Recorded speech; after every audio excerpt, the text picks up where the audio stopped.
Hello, my name is Beth Beam and I'm the coordinator for the HEROES project from UNMC's College of Nursing. In this video, we'll be reviewing the basic concepts of triage.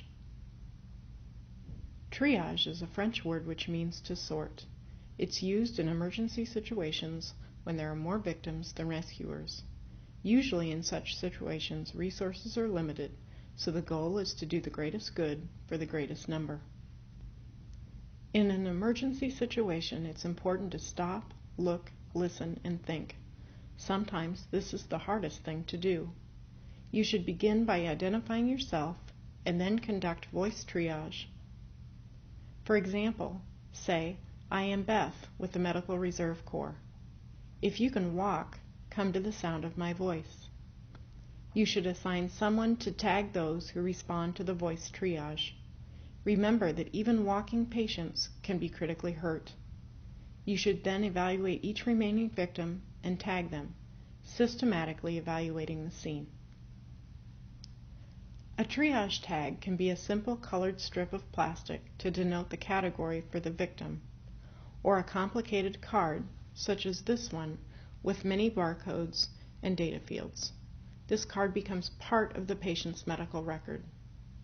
Once a color is selected, the responder keeps one tab of the color they choose and leaves the other tab to designate the status of the victim.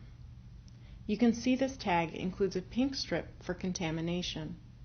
This is used when chemicals are involved. It is removed after the victim has been properly decontaminated.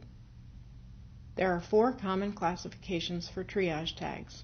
The first group is minor and is often noted as green. This group has injuries which can be treated with basic first aid.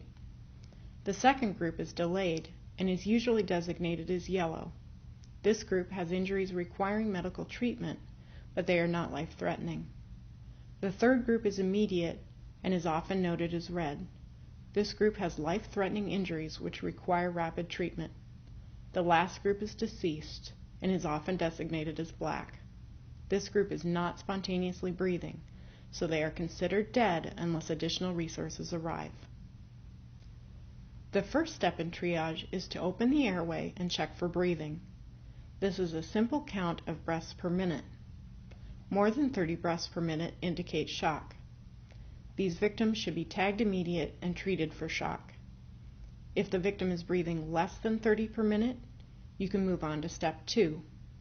If there are no breaths after 2 attempts to open the airway, this indicates death and the victim will be tagged black. Step 2 is to check for circulation and bleeding. Circulation is measured using the Blanche test, or what in the hospital setting is sometimes called capillary refill.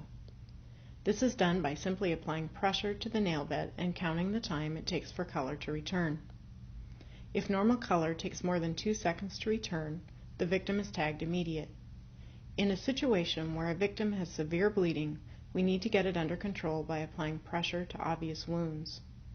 Pressure in the brachial or femoral area may be needed to slow the bleeding of a wound.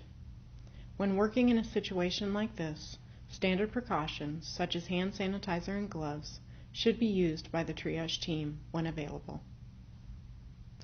The last triage step is to check mental status. This is done by using a simple command such as squeeze my hand or wiggle your toes. Questions like what is today's date may be too complicated for someone who has just experienced a traumatic situation. If the victim does not respond, treat them for shock and tag them immediate. If the victim passes all tests, tag them as delayed. If the victim fails one test, tag them immediate. Immediate victims require 3 interventions.